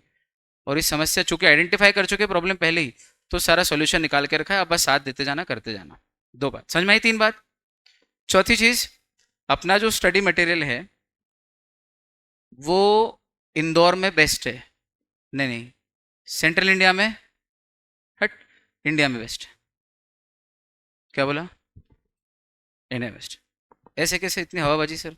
दिखाता हूँ। बहुत बड़ी बड़ी बात कर रहे हो सर आप, बहुत मजा आएगा बाद में, मार लेना बस। सुना, ये दिख रही है आपको किताब? कलर थीम पे बेस्ड है, हर चैप्टर को एक कलर है। पार्टनरशिप एक्ट ग्रीन कलर से पढ़ाऊंगा, एलएलपी एक्ट ऑरेंज कलर की थीम पे है, कंपनीज एक्ट पर्पल कलर की। अब कलर थीम इसलिए ली है क्योंकि साइंटिफिकली हम कलर से चीज़ें एसोसिएट करते हैं, कई बार वो पर्टिकुलर कलर की चीज़ वो इस जगह लिखी हुई है। आप कलर पेन से क्यों लिखते हो? कई लड़कियां आपने देखा होगा 3-4 कलर पेन इस्तेमाल करती हैं, क्वेश्चन अलग कलर से, आंसर अलग कलर से, और फिर एक आध कोई की पॉइंट लिखना हो तो अलग कलर से। ये काहे के लिए? कलर कलर थेरेपी भी है, इलाज के लिए भी कलर के बहुत महत्व है दुनिया जहान में, अलग अलग जगह। तो कलर थीम से चीज़ें क्या होती हैं, कनेक्ट जल्दी होती है। यार वो, हाँ वो फलाना पेज पे वो ग्रीन कलर के कुछ उसमें लिखा था यार, हाँ हाँ हाँ, ये वही है। तो साइंटिफिकली कलर पैटर्न पे लिया इसको, हर चैप्टर का एक अलग कलर थीम है। दूसरा, चूंकि लॉ में क्या होता है कि कई बार सेंटेंस पूरे पूरे याद नहीं होते हैं, या चीज़ें एकदम से रिकॉल करने में, the act extends to the, तो the act extends to the क्या था क्या था, लेकिन अगर लाल कलर से कर दिया होल ऑफ इंडिया, ये तो एक सिंपल एग्जांपल है। तो अगर वो जो कीवर्ड मैंने खुद ने मार्क करके रख दिया, पहले क्या होता था, बच्चे ब्लैक एंड व्हाइट बुक लेके बैठते थे, हम भी ब्लैक एंड व्हाइट ही बांटते थे बहुत साल पहले तो, और फिर उसके बाद हाईलाइटर लेके बैठते थे, फिर जो हम बोलते थे बेटा ये कीवर्ड हाईलाइट करो, कीवर्ड हाईलाइट करो, तो वो पूरी किताब अलग ही एक लाल पीली नीली काली हरी पीली नजर आती थी, और फिर मार्कर भी पीछे छप जाता था, पूरी बुक इतनी शैबी हो जाती थी कि उसके बाद उसको देख के पढ़ने की इच्छा नहीं होती थी। मैं कहा खत्म करो ये सब कुछ, बैठ के मेहनत लगी, लेकिन जितने कीवर्ड्स थे पूरे मेरे कोर्स में, मेरे सिलेबस में, सब कुछ मैंने रेड कलर से अलग से ही मार्क कर दिया। तो आपको बुक को खराब नहीं करना है, कुछ भी हाईलाइट नहीं करना है, इस तरह के कलर का इस्तेमाल ही नहीं करना हाईलाइटर का। साइड में, हर टॉपिक के साइड में एक क्यूआर कोड। अब ये क्यूआर कोड एक नॉर्म बन गया है। क्या होता है कि जब दूसरी किसी एकेडमी में बच्चा चढ़ता है तो वो लोग, कुछ कंटेंट नहीं अंदर, कुछ सब्सटेंस नहीं है टीचरों में, ठीक, लेकिन ये इस तरह की कस्टमर को रिझाने वाली बात होती है, समझते हो ना? कस्टमर को अट्रैक्ट करने वाली बात किसको बोलते हैं? ये देखो हमारी बुक में ये है, ये देखो हमारी बुक में ये है, ये हमारा डाउट टीचर शाम को आपका डाउट लेगा, डाउट लेगा। बात समझो। मैं आपकी उम्र का हूँ, सबसे छोटा मैं हूँ पूरी टीम में, तो मेरे को आपकी लैंग्वेज में बात कर लेने देना, आया ना समझ में? है ना? कनेक्टिविटी रहेगी आपकी, मेरी और सबसे बड़े टीचर की जो एज है, मैथमेटिकल इक्वेशन बनाओ तो the age of the oldest teacher is thrice the age of the student, and the age of the youngest teacher is twice the age of the student. ये maths का question है, guess the age. बना लिया हाथों हाथ maths का question. तो आपकी एज क्या है? 17-18, तो भाई की 35 है, ऑलमोस्ट डबल। और जो यंग ओल्डेस्ट टीचर है उसकी 54 है, बराबर। बना, इक्वेशन बन गई। तो वो दूर हैं, मैं पास हूँ। चलोगे जब उम्र के पड़ाव पे, तो पहले 35 पे पहुंचोगे कि 54 पे पहुंचोगे? हाँ, तो मेरे पास में ज़्यादा हो ना आप। तो मेरे से कनेक्ट बना सकते हो, बाकी तो मजाक की बात है। आप जैसे चाहो वैसे बात, will be more of a friend rather than teacher student, पर फिर भी कायदा रखना, गले में हाथ मत डाल लेना बस। बोले फ्रेंड है तो चलो। अब ये क्यूआर कोड क्यों डाला, फिर मैंने क्यों डाला, पूछो क्यों डाला? दो रीजन है। पहला तो मार्केट में नॉर्म बन गया, तो मैंने कहा अपन काय को पीछे रहो यार, दिखाने के लिए तो डाल सकते हैं कि हमारी बुक में भी है, ले अब बोल सुनना। इसकी जरूरत क्या है? मैंने बहुत साल से नहीं डाला, कब से डाल सकते थे, पिछले साल भी डाल सकते थे, नहीं डाले।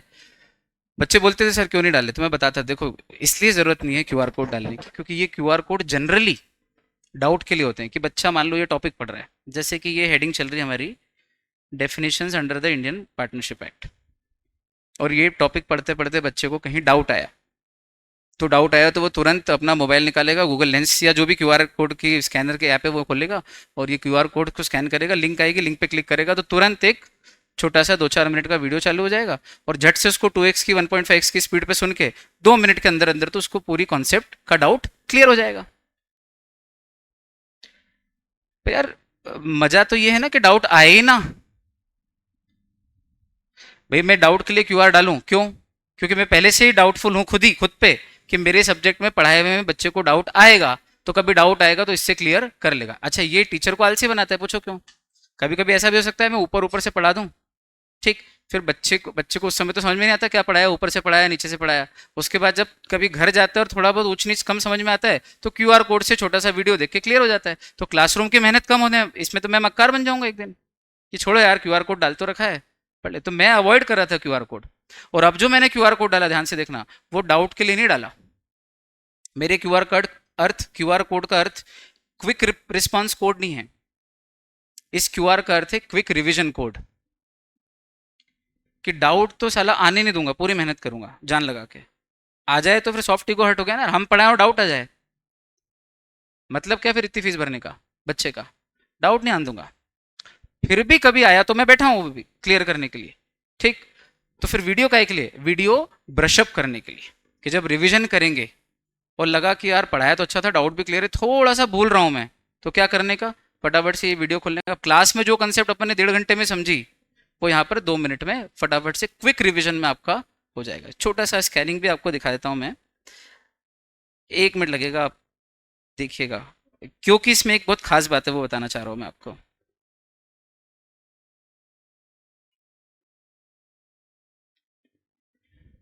ये मान लीजिए मैंने स्कैन किया और ये वीडियो खुला,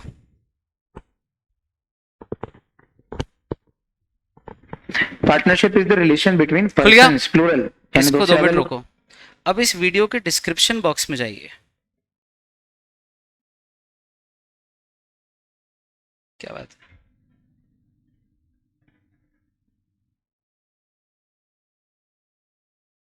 कैसे खुलेगा डिस्क्रिप्शन बॉक्स?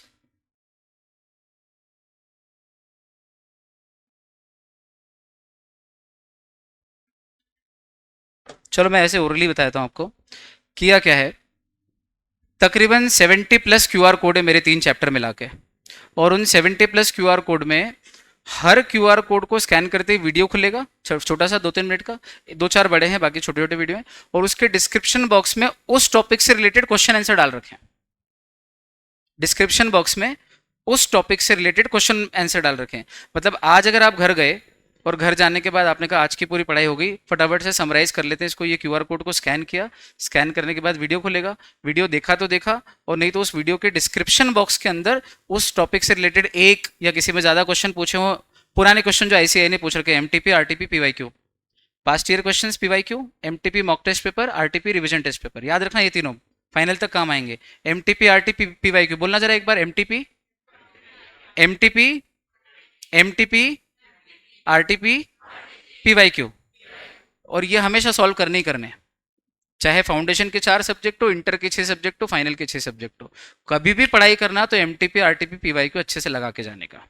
ठीक, अब सुनो, तो जितने भी पुराने क्वेश्चन है जो इंपॉर्टेंट है उस टॉपिक से रिलेटेड, वो उसके डिस्क्रिप्शन बॉक्स में। ठीक, अब चाहो तो कॉपी पेस्ट कर लो उसको, मोबाइल से कॉपी पेस्ट करके कहीं टाइप करके रख लो। ठीक, और नहीं तो कुछ नहीं, मोबाइल खोल के क्वेश्चन पढ़ो और उस पहले तो क्वेश्चन लिख लो, क्वेश्चन का आंसर अगर मन से लिखने की इच्छा हो तो मन से लिखो, या शुरू शुरू में देख देख के लिख लो वैसा का वैसे आंसर, बराबर। ऐसे करते करते राइटिंग प्रैक्टिस घर में भी कर सकते हो। और कुछ नहीं तो जिस दिन सिर्फ पढ़ने का ही मन हो तो वो टॉपिक के सामने वीडियो है, वीडियो खोला, वीडियो के डिस्क्रिप्शन बॉक्स में क्वेश्चन आंसर की रीडिंग मार ली, ये 2 क्वेश्चन तैयार हो गए। इससे फायदा ये होता है कि कई बार हम पढ़ लेते हैं फिर बुक में उससे रिलेटेड क्वेश्चन ढूंढते हैं, तो एक क्वेश्चन बैंक की बुक अलग होती है जनरली, और उसमें हम ढूंढते ही रह जाते हैं कि जो आज मैंने टॉपिक पढ़ा उससे रिलेटेड क्वेश्चन कहाँ है। लेकिन ये सिस्टमेटाइज काम है, समझ में आ रही है आपको बात? जो टॉपिक पढ़ा उसका क्वेश्चन उसी के वीडियो के लिंक में डिस्क्रिप्शन में मिल जाएगा। बात समझ में आई? तगड़ी चीज़ है ये, है ना? मेहनत से करिए। तो ये हुई एक बात। तो QR code with question answer in description box. अच्छा, इन नोट्स में आप एक चीज़ और देखेंगे, ये साइड में स्टूडेंट नोट्स की जगह दे रखी है, हाँ या ना? अब पूछो क्यों दी है?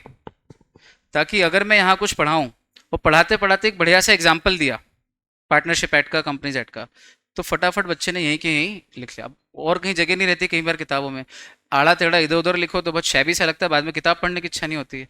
तो यहीं साइड में आप बढ़िया से लिख लो। और भी टीचर्स ने दिया है अपने नाटक के, और भी टीचर्स ने ऐसे दिया, आपको बताया होगा, दीपक सर ने भी किया है ऐसा, है ना? ये इस चीज़ पे हमने, ये तो मैंने खैर पिछले साल वहीं कर दिया था जब मैं वहाँ था। ये सब चीज़ें हैं, ठीक। तो अच्छा, मजे की बात क्या है कि आपको अलग से नोट्स नहीं बनाने। मेरी किताब के अंदर जो साइड में लिखा हुआ है प्लस जो मैं आपसे लिखवाऊंगा या जो भी मैं बोलूंगा आप साइड में लिख लोगे, this plus this is equal to your notes. Sir notes के लिए कोई अलग कॉपी बनाए, आप जो पढ़ाओगे फिर उसके घर पे जाके चार्ट्स बनाएंगे, फिर हैंड रिटन, कुछ हैंड रिटन नोट्स भी है, दिखाऊं क्या? हैंड रिटन नोट्स भी दूंगा, बहुत मटेरियल भाई। अब वो जब बात निकली तो दूर तक जाएगी। ये हैंड रिटन नोट्स हैं, इस पे भी लिख दिया मैंने बेस्ट। अब हर चीज़ बेस्ट करो, अभी लोगों पे मत जाना है ना। ये दिख रहा है आपको ये नोट्स? ये हैंड रिटन है, अपने हाथ से बनाए हुए नोट्स हैं। आगे समझ में? हैंड रिटन भी दे दूंगा बाद में, ठीक। तो आपको बनाना ही नहीं है। पूछो क्यों नहीं बनाना है? क्योंकि अगर नोट्स बनाओगे तो शुरू के 10 दिन तो बहुत ताकत से बनाओगे, जोश जोश में। 15वें दिन 12वें दिन हर बच्चा नोट्स बनाना बंद कर देता है, 99% बच्चे बंद कर देते हैं। तो मैं वो फ्यूटाइल एक्सरसाइज आपसे करवाऊं क्यों, और 10 दिन भी वेस्ट क्यों करवाऊं जो आगे 11वें दिन जाके बंद होने वाली है? मेरे को मालूम है ना, 15 साल का। और कोई बच्चा चैलेंज लेके इस बात को और अंत तक नोट्स बनाए पूरे, तो अच्छा ही है, मेरे को तो कोई बात ही नहीं। आप मेरे को नीचा दिखा दो, चलेगा। समझ रहे हो? मतलब कोई आए और बोले कि सर आपने पहले दिन बोला था कि बच्चे बनाते ही नहीं, नोट्स बीच में छोड़ देते हैं, लो हमने पूरे बनाए, बढ़िया, मेरे को हरा दो, रेडी टू बी डिफीटेड। आ रही समझ में? लेकिन मेरे को पता है कि मोस्टली बच्चे नहीं बनाते, और नहीं बनाते तो ये एक्सरसाइज मेरे को करना पड़ेगी ना यार, करके रखिए। आई बात समझ? तो आपको ध्यान किस पे देना है? सिर्फ 7-7 टीचर पढ़ा रहे हैं दादा, 4-4 सब्जेक्ट हैं जबराट, एक अकेले लॉ पे पूरा फोकस नहीं कर सकते आप। सिर्फ लॉ पे आ जाओगे ना, मैथ्स छूट जाएगा। मैथ्स पे ध्यान देने लगोगे, इधर अकाउंट्स छूट जाएगा। हैवी कोर्स है, अकाउंट्स में इंटर के टॉपिक्स आ गए हैं, मेरे को बाकी सब्जेक्ट्स को भी साथ में लेके चलना है। और आपको फाउंडेशन, सिर्फ लॉ थोड़ी पढ़ाना है अकेला, मेरे को फाउंडेशन अच्छे नंबर से निकलाना है। 300 प्लस 350, हमारे यहाँ लाइन से 300 प्लस नंबर आते थे, मालूम है कारण क्या? क्योंकि इको में और मैथ्स में नॉर्मली बच्चा पास हो जाता है वैसे भी। पूछो क्यों? ऑब्जेक्टिव है। कुछ बच्चे जानते हैं सीए करना है तो कॉमर्स विद मैथ्स लेते हैं, ठीक, या नहीं भी लेते हैं मैथ्स, तो 10वीं तक का मैथ्स तो सबका पढ़ा हुआ होता है, मैथ्स सब्जेक्ट पढ़ा हुआ है, मालूम है क्या अप्रोच है मैथ्स पढ़ने की। इकोनॉमिक्स जनरली बच्चा पढ़ के आता है 11th 12th में, कोई बहुत टॉप सब्जेक्ट नहीं है, यूँ अच्छा है, कॉमर्स का अच्छा सब्जेक्ट है, लेकिन कोई सबसे ज़्यादा प्राण निकलते हैं किसमें? लिखने में। 3 घंटे तक लगातार अकाउंट्स में खाने बना बना के अकाउंट्स करना है। और लॉ तो जिंदगी में सभी पहली बार पढ़ते हैं। अच्छा, मजे की बात क्या है, लॉ और अकाउंट्स कोर भी है। पूछो क्यों कोर? पूछो क्यों? इंटर में इकोनॉमिक्स नहीं है अब, फाइनल में इकोनॉमिक्स नहीं है। मैथ्स तो फाउंडेशन में ही क्यों है, पर है तो है। जो दो सब्जेक्ट फाइनल तक आपके साथ रहने वाले हैं वो लॉ और अकाउंट्स हैं। आ रही बात समझ में? इंटर में लॉ है, अकाउंट्स तो सीए के नाम में ना भाई, चार्टर्ड अकाउंटेंट अकाउंट, तो सीए का तो कोर ही हो गया अकाउंट्स।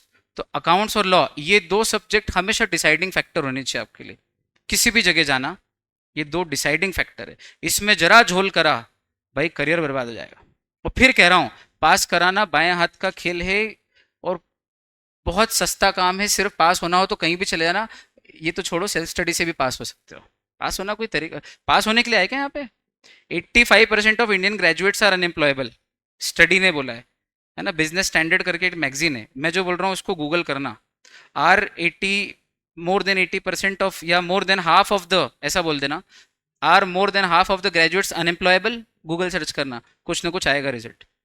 सिर्फ डिग्री पाना है तो कहीं से पढ़ लेना। अगर पहले दिन सोच रहे हो कि बस पास करा दो सर, और पास कराने जितने ही पढ़ाओ, तो फिर I am not for you. हाँ, वो पीयूष गोयल जैसा बनना हो, कहीं बैठे हैं ऑफिस में और चार जगह पीछे बात हो तो बोले यार ये नहीं यार, वो क्या नाम बेटा तेरा, मुस्कान, तो कहीं बात चले तो लोग बोले नहीं यार इस विषय पे वो सबसे बड़ा इंटरप्रिटेशन मुस्कान करेगी, या वो सलाह मुस्कान ही दे सकती है, भाई उसका दिमाग बहुत तेज चलता है। तो तेज दिमाग वाला सीए जो ऐसे इशारों इशारों में गणित के चीजें कर ले, कैलकुलेशन कर दे, कॉस्टिंग, 1 मिनट में आप बताओ कि मैं ये बिजनेस मॉडल खोल रहा हूँ, और 2 मिनट बाद वो आपको बोल दे मॉडल अनसक्सेसफुल है। इतनी तेज पकड़ वाला सीए बनना है, या डिग्री होल्डर सिर्फ सीए बनना है नाम का? पास होना है तो बहुत सारे पास आउट्स क्लेम कर रहे हैं लोग, पास तो करा देंगे। मैं कहता हूँ कि हाँ हो सकता है करा दें, करा ही देते हैं, क्या है सीए फाउंडेशन कोर्स में कोई दम थोड़ी है। पर पढ़ने आए हो, विजडम और एनलाइटनमेंट के लिए आए हो, ढंग का सीए बनने आए हो, तो सही जगह बैठे हो। आ रही बात समझ में? चलो, आखिरी एक चीज़ और बोल लेने दो। देखो मैं तैयारी करके आया हूँ।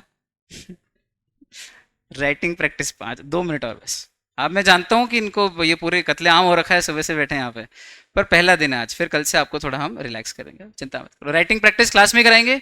अच्छा, मैं जहाँ जिस अकेडमी पे था आपको बता दूँ, वहाँ पर 300 प्लस लगातार आने का रीज़न क्या था? पूछो फटाफट से। हम फाउंडेशन से ही बच्चों को 8-8 9-9 घंटे बिठा के पढ़ाते थे। रोज एक टेस्ट होता था, एवरी डे एक टेस्ट होता था, किसी दिन लॉ का, किसी दिन मैथ्स का, किसी दिन फलाना ढिमका, और हम मैनेज करते थे उसको। मेरी बात सुनो, तो ये एक कारण था बड़ा। क्या होता है कि इंटर में बहुत लॉन्ग आवर्स ऑफ स्टडी, मतलब इसको टिकाना पड़ता है। ये इसको आदत डाल, देखो लेट्स बी ऑनेस्ट, ये आपको टिकना तो पड़ेगा, तशरीफ टिकानी पड़ेगी। लंबे लंबे समय तक लॉन्ग लर्निंग आवर्स चाहिए आपको, और उसकी प्रैक्टिस कहाँ से डालनी पड़ेगी? वो बीजारोपण। फाउंडेशन का नाम फाउंडेशन क्यों? क्योंकि बेस मजबूत हो रहा है ना यहीं से। यहीं आपको रेडी कर दिया 8 घंटे 10 घंटे पढ़ने के लिए तो ठीक, नहीं तो यहाँ 3-4 घंटे क्लास लगे ही विदा करा, तो ये तो हल्के फुल्के में काम तो हो जाएगा, अभी आपको अच्छा लगेगा, लेकिन आगे जाके वो दिक्कत देने वाला है फिर इंटर में। और हम फिर कह रहे हैं, ये अकेडमी आपको मालूम है कंप्लीट अकेडमी है ऊपर से नीचे तक। सिर्फ फाउंडेशन में ये अच्छी है, इंटर में वो अच्छी है, वो वाली बात नहीं है। ये फाउंडेशन में भी अच्छी है, इंटर में भी अच्छी है, और ये सारे टीचर आपको फाइनल में भी मिल जाएंगे, या कहीं ना कहीं सपोर्ट करते मिल जाएंगे आर्टिकलशिप में, मैं भी इंक्लूडिंग। आ रही बात समझ में? तो भैया राइटिंग प्रैक्टिस क्लास में करेंगे, और यहाँ टाइम लगेगा आपको, रोज प्रिपेयर हो 7-7 घंटे पढ़ने के लिए तो आना, नहीं तो कोचिंग बदल दो, कोई फर्क नहीं पड़ रहा है। हम यहाँ पढ़ाएंगे दम से, ठीक? फाउंडेशन है, पैसे ले रहे हैं पूरे, तो मेहनत पूरी करेंगे। दूसरा, रेगुलर यूनिट वाइज और चैप्टर वाइज क्लास टेस्ट होंगे, ठीक? वो तो होना ही है और होना भी चाहिए। अगला है 8 मॉक टेस्ट। अंत में मेरे लॉ के बता रहा हूँ मैं, लॉ के कितने मॉक टेस्ट लूंगा मैं? 8 फुल लेंथ जो मॉक टेस्ट, मेरा जो पोर्शन होगा उसके। तो 8 मॉक टेस्ट के बाद तो किसी के दादाजी के बेटे की ताकत नहीं है कि आपका हाथ रोक ले एग्जाम में। समझ गए? शब्दों को संभाल के बोला है, बाकी आप समझ गए किसकी बात कर रहा हूँ। समझ गए? दादाजी के बेटे की भी ताकत नहीं कि लॉ में आपका हाथ रोके, ठीक? और आखिरी है, जब आपको अंत में 1.5 दिन बचेंगे, अकाउंट्स का पेपर देके आओगे, आधा दिन वो, उसके बाद 1 दिन का गैप आता है, और उसके बाद अगला दिन लॉ का पेपर होता है। तो वो जो 1.5 दिन होता है, उस 1.5 दिन में पूरे टाइम आपके साथ हूँ मैं। हर आधे घंटे में आपको अपना एक ग्रुप रहेगा व्हाट्सएप का पर्सनल, सौरभ सर के लॉ का, और उस पर मैं आपको जो जो बोलता जाऊंगा वो करते जाना है। वो 300 प्लस लाने की जो ट्रिक है वो ये है ना? तो बस मैं आपके साथ रहूंगा। 2 मिनट सुनना, ये आपको ये बंदा इस एकेडमी में घूमता हुआ दिख जाएगा। रिजल्ट बहुत सारे हैं, सारे बताना बहुत मुश्किल था, इतने सालों के इतने सारे रिजल्ट से इतनी सारी एआर। एक बार हमारी 300 बच्चों की बैच थी वहां पर, 300 बच्चों में से 30 बच्चे ऑल इंडिया रैंक लाए थे। 30 लोगों के 10% बच्चे पास नहीं होते, हमारे यहाँ 10% बच्चे एआईआर लाए थे। मजाक नहीं, हाँ। ये वाले ही कोर्स में, जिसमें सीए सीपीटी नहीं बोल रहा हूँ, सीए फाउंडेशन जिसमें लिखना पड़ता है लॉ, उस कोर्स में। और सबसे ज़्यादा प्राण कौन लेता है? यही लेता है ना, लॉ। पहली बार पढ़ रहा हर बच्चा। ये भाई ये लॉ में 80+ आना बिल्कुल टेढ़ी खीर है, बहुत मुश्किल है, किसी के नहीं आते हैं, रेयरली कभी आते, ऐसा नहीं नहीं आते हैं, बहुत रेयरली आते हैं। उन रेयर में से एक है, आपको यहाँ घूमता हुआ दिख जाएगा, कुणाल गोस्वामी, इंटर में अपने यहाँ पढ़ रहा है, अच्छा बच्चा है। ये भी दिख जाएगा आपको, अभी हाल लेटेस्ट रिजल्ट है, जो सब लोग आपको ऑटो रिक्शा के पीछे मिल जाएगा। सुनना ध्यान से, ऑटो रिक्शा के पीछे आपको ये फोटो दिखेगा, इसके फोटो के ऊपर आपको क्राउन दिखेगा। देखा क्या आपने? नाम याद कर लो, है ना, remember the name, Kaushalendra Soni. और ये कौशलेंद्र सोनी अभी सुबह यहाँ घूम रहा था, पढ़ाई कर रहा है, हमसे वहां पढ़ा। और आप पूछ लेना, इसके लॉ में 77 है। मैं बोलूंगा तो आपको लगेगा होशियारी हवाबाजी मार रहे हो। सब कुछ ओपन है यार, मैं क्या ही, अच्छा मैं कितने ही अपने मुंह से बोल लूं। चलो एट द एंड 4 दिन आपको मैंने घेर घार भी लिया, तो 5वें दिन तो खुली जाएगी सारी पोल। कोई आदमी कब तक मूर्ख बना सकते हो, और आजकल के बच्चे वैसे ही समझदार हैं। सब ओपन है, आप बात कर सकते हो। तो लॉ में 82, 77, 76, 75, 74, 72, 71 इतने ही थे लेटेस्ट रिजल्ट में। अभी 2-3 अटेम्प्ट से ही आपको पता है कि लॉ 100 मार्क्स का हुआ है। उसके पहले लॉ 60 का होता था और 40 मार्क्स का इंग्लिश होता था, याद है ना, लॉ प्लस बीसीआर होता था। अभी इसी साल 2024, एक साल पहले, अभी एक साल ही हुआ है, इनफैक्ट अभी मई में अटेम्प्ट आएगा तब एक साल हो जाएगा। तो अभी लेटेस्ट रिजल्ट ही मैं आपके सामने लाया हूँ, पिछले 1-1.5 साल के, उसमें है ये मार्किंग। इसके अलावा 70+ और 60+ की भरमार है, वो यहाँ बताया भी नहीं जा सकते, इतने सारे रिजल्ट हैं। एक आखिरी बात जूता मार लेना बस। एक आखिरी बात सुन के, उसके बाद ये मौका नहीं, मैं कल से कोई बकवास नहीं करने वाला, आपकी क्लास में स्ट्रेट अवे पढ़ाऊंगा मैं। ये एक दिन का मौका लेके आया हूँ मैं, उसके बाद कुछ भी नहीं करूंगा। कल सीधे पार्टनरशिप ऐड का पी चालू, है ना, ज्यादा टाइम थोड़ी दादा, जो आज सोच के आया हूं वो कर लेता हूं, मेरे को 1 मिनट लगेगा। आखिरी, ये अपन ट्रैकर लेके चलेंगे आखिरी दिन तक अपने साथ, ठीक, ध्यान देना। मेरी जो बुक है उसका नाम सक्सेस बुक रखा है मैंने, पहले पिछली बार उसका नाम दूसरा था, इस बार सक्सेस बुक नाम कर दिया, सक्सेस बुक। फिर क्वेश्चन बैंक और राइटिंग प्रैक्टिस। क्वेश्चन बैंक में आपको देता रहूंगा क्वेश्चन पीडीएफ, ग्रुप पे क्वेश्चन भेजता रहूंगा, और आपको उन क्वेश्चन को लिखना है। क्लास में भी मैं अपने असिस्टेंट के साथ, कई बार मैं भी खड़ा रहूंगा, राइटिंग प्रैक्टिस कराऊंगा उस चैप। इसके अलावा क्यूआर वीडियोस में, डिस्क्रिप्शन में से भी आप क्वेश्चन ऐसे लिख सकते हो, वो करना है। 8 मॉक टेस्ट देना है, रिविजन एक्स्ट्रॉर्डिनायर, है ना, मतलब इसमें मैराथन रिवीजन भी आ गया, और एक और मेरी सीरीज है एक्स्ट्रॉर्डिनायर, वो भी बताऊंगा क्या होती है। ये 1, 2, 3, 4, और एक आध चीज और है वो, अब पार्टनरशिप की यूनिट ए की करी, टिक लगाना, यूनिट बी की भी होगी, टिक लगाना। जिस दिन ये 1, 2, 3, 4, 5, 6, 1, 2, 3, 4, जिस दिन ये 24 के 24 टिक पूरे लग जाएं आपके, कि हाँ मेरा ये भी हो गया, ये भी हो गया, ये भी हो गया, ये भी हो गया, सब हो गया, उस दिन फिर बात करेंगे कि हाँ अब ऐसी स्थिति है कि अब लॉ में कोई रोकने वाला। तो ये ट्रैकर क्या होता है, व्यवस्थित होता है, ट्रैकर हो जाता है तो अपने को मालूम पड़ता है क्या हुआ और क्या नहीं हुआ। तो ट्रैकर के साथ में लेके चलेंगे। आप लोगों ने बहुत प्रेम से सुना, अनुग्रहित हो। अगली मुलाकात कल, तब तक के लिए bye bye, take care and keep. कल कोई फालतू बात नहीं होगी, कल क्लास स्टार्ट कर दूंगा। अब फालतू भटकना मत इधर उधर, कल से पढ़ाई चालू हो रही है, बराबर। Thank you so much, God bless you all of you, thank you so much.